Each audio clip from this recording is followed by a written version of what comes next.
In the previous episode of this mini-series, I explained how I challenged creationists to show whether there is any truth to their position whatsoever, that any of their alleged evidence wasn't just a misrepresented forgery, or that any of their arguments weren't just another stupid lie, as they typically turn out to be. But answer came there none, and this is scarcely odd after a quarter century of arguing with reality-denying religious fundamentalists on the daily.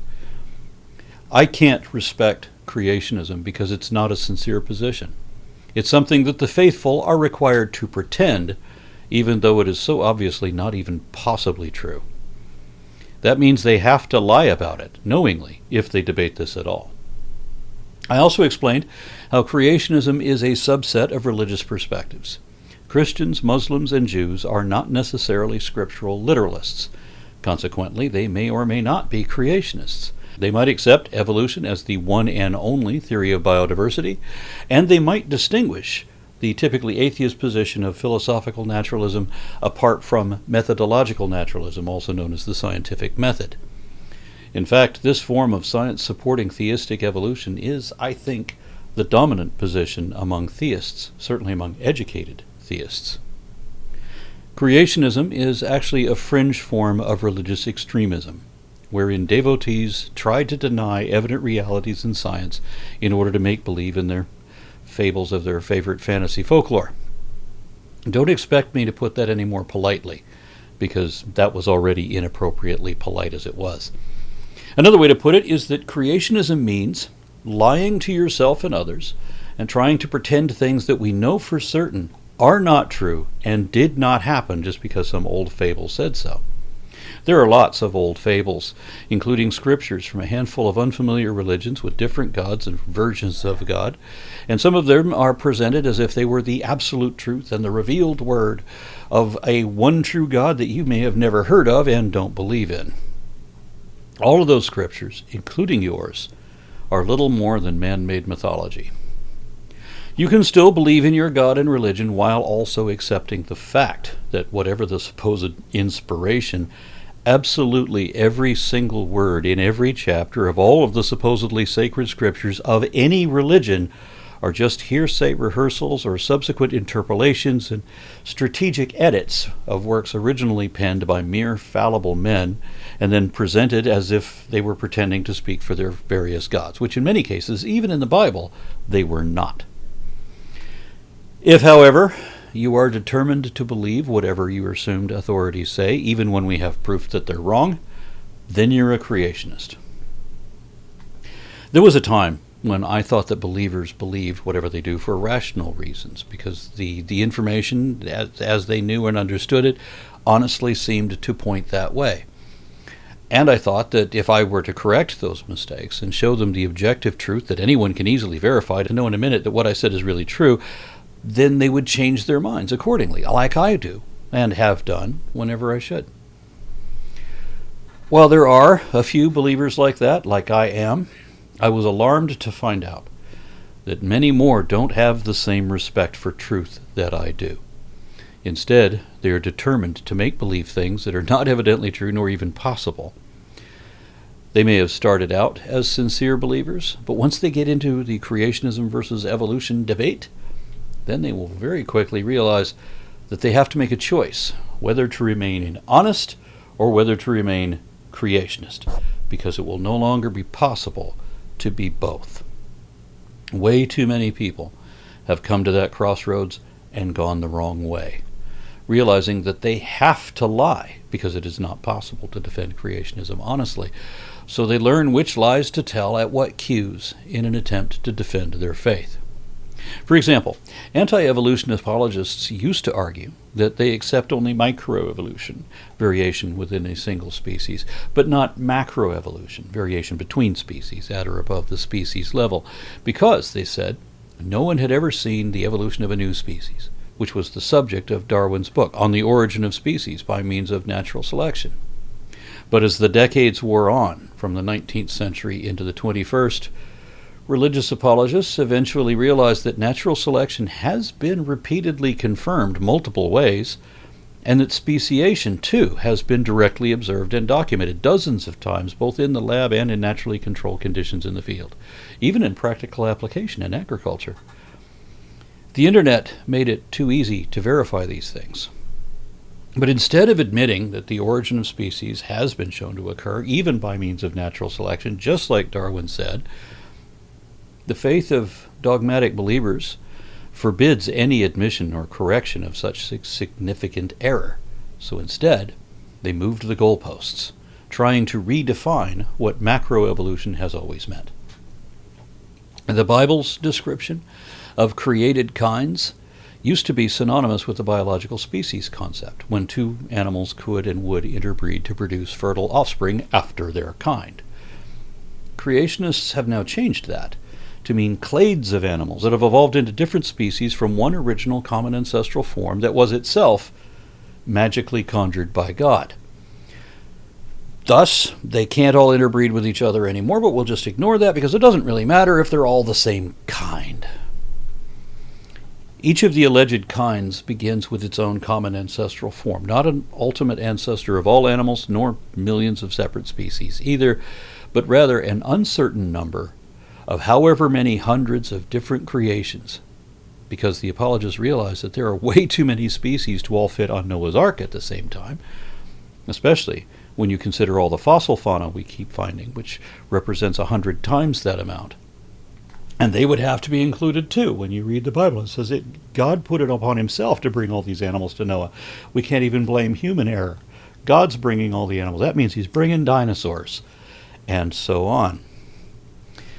So the apologists realized that they have to accept evolution to at least some degree and use that as an excuse for how a relative few created kinds on Noah's Ark could also diverge into the tens of millions of species which must have evolved in the last 45 centuries since that mythical event that we know for certain never happened.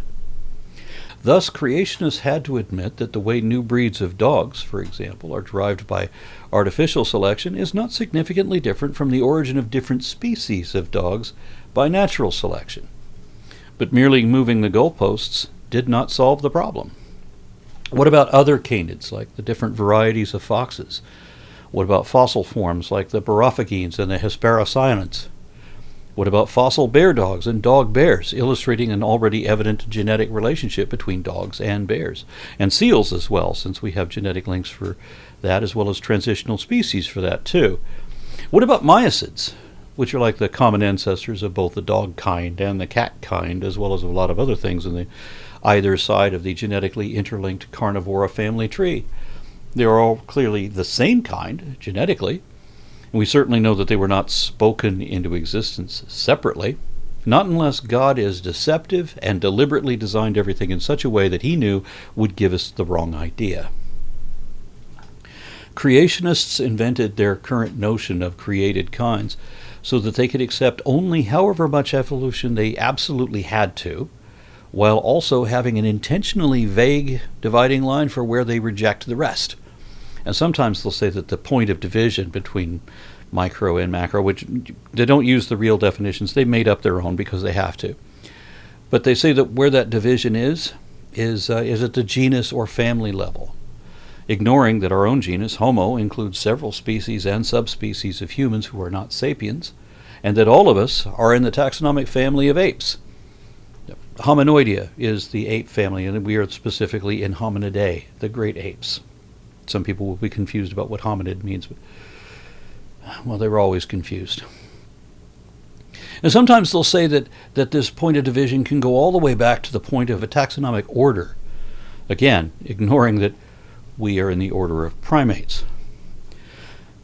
Believers will not say how to know whether different animals are the same or different kinds. They will often cite two animals and reference their similarities to call them the same kind, or they might show the same two animals and talk about their distinctions if they want to call them different kinds. But what they will not do is show three seemingly similar animals, because then there will always be two closer to each other and one odd one out, leading to the Sesame Street game of one of these things is not like the other. You could build a taxonomic hierarchy just from that. Maybe show me 4 animals that science would consider closely related. 2 from one kind and 2 from a couple different kinds. Then explain how you know that, so that we can know it too. But whenever I ask that, they always try to find the most distant things they can think of, like a beaver and a platypus, or an elephant and a pine tree. They will not even try. Or they'll show a wolf and a dog next to a kangaroo, but they will not look at what taxonomy really shows. So a decade or so ago, I posted the Phylogeny challenge to all creationists pretending as if their God had created different kinds of animals. And therein I explained that if evolution from common ancestry is not true, and some flavor of special creation of as yet unidentified kinds is true, then there would be some surface levels in a cladogram where you would accept an actual evolutionary ancestry. But there must also be subsequent or deeper levels in that twin-nested hierarchy where life forms would no longer be the same kind and wouldn't be biologically related anymore. At that point, they would be magically created separate kinds, distinctly unique from those listed around it as well as those currently listed as ancestral to it. For example, are mallard ducks biologically related to the Indian spot-billed duck and to the Philippine duck and to the African black duck, meaning that they all evolved from a common ancestor rather than being miraculously created separate from other types of ducks? Are all of those ducks related to each other and also to teals and pintails? Are all dabbling ducks in the genus Anas related to each other and to other ducks like widgeons in the genus Mareca? Are all of those ducks in whatever genus also biologically related to Bisura, pygmy geese, or the extinct Hawaiian Moanalos, or any of the several varieties of sea ducks in the genus Mergus, as well as any other genera of the subfamily Anatinae? Are all of these anantines related to each other and also tadornines like Neoshen and Cloephaga, and other sets of Anatidae like black geese or swans or other anseriforms? Are anseriforms related to galliforms and other neonates? Are neonates related to paleonates? Are any extant birds related to Hesperornis, Ichthyornis, Enantiornis, or other Euornis? Are Euornis related to Confuciusornis or Archaeopteryx? Are all early aves related to Microraptor, Velociraptor, or Deinonychus? Simple yes or no questions. I just want the creationists to tell me, go down that list, you accept that these are related, and then tell me where you say no. And then, this is the tricky part, give a reason why. Dr. David Minton was an anatomist working for Answers in Genesis, and he initially said that Menoraptor dinosaurs like Deinonychus could not be related to birds because of all these differences he tried to claim between them, things he clearly didn't understand about dinosaurs, things he said were differences that weren't really. But then he found out that Deinonychus had feathers, and so did Velociraptor, and so did the Oviraptors, and so forth. And so then he contradicted his earlier essay in a live presentation where he said that when a dinosaur has feathers, it is a bird. We could take that as an admission that birds are a subset of dinosaurs, because that is literally what he just said. But that's not what he meant. I mean, if that's what he meant, then according to David Minton, this is a bird. And so is this. Now, what he meant to imply was that when a dinosaur has feathers, then it's not a dinosaur. That it's not part of the beast kind that were created on day 6, but one of the bird kinds created on day 5. And this is just because of the plumage. The underlying character, the skeletal matter, the muscles, everything, all of that remains dinosaur. But you put feathers on it, different classification. How feeble is that? And the bird kinds. How many kinds of birds are there? Because the Bible doesn't say. The Bible doesn't talk about a bird kind. It says the beast kind, the creeping things, and it says all kinds of birds. Matter of fact, that there's different kinds within kinds. So it's like all kinds of birds within all sorts of birds, which implies a taxonomic hierarchy. But comparative genomics and paleontology, too, say that they're all the same kind in that they are all definitely biologically related. Those who promote creationism's bewildering innatity should be able to show exactly where and why uniquely created kinds could not be grouped together with any parent clades which would otherwise imply an evolutionary ancestry. Throw away any other argument you might be thinking about. None of them compare to this. If creationism is true of anything more than a single ancestor of all animal forms, if not the entire eukaryote collective, or if the concept of common ancestry is fundamentally mistaken, then there must be a point in the phylogenetic tree where taxonomy falls apart, where what we thought was related to everything is really unrelated to anything else. So, is the short-tailed goanna related to the parenti and to all other Australian goannas?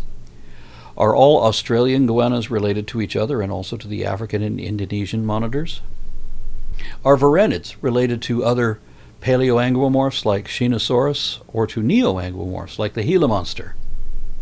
Are today's terrestrial varanids or anguomorphs related to each other and also to Cretaceous mosasaurs?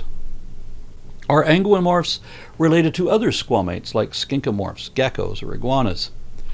And so on. Which of these are related? Which of these are created? And remember, if there is any validity to creationism whatsoever, or if there's some critical flaw in the overall theory of evolution from common ancestry, that flaw must be found here, or it simply can't be anywhere else. That is the phylogeny challenge. This challenge has remained unanswered since 2011 for the simple reason that there is no such thing as a kind. And creationists already know that there is no point in any collection of animals appears to be an original Barraman. Barramanology is creationist pseudoscience arbitrarily invented without any basis in actual factual reality because it is impossible to identify any point in taxonomy where everything that ever lived isn't evidently related to anything and everything else.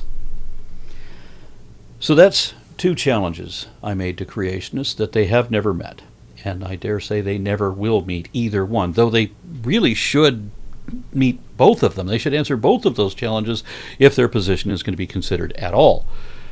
But there is one more unanswered challenge in this series, upcoming.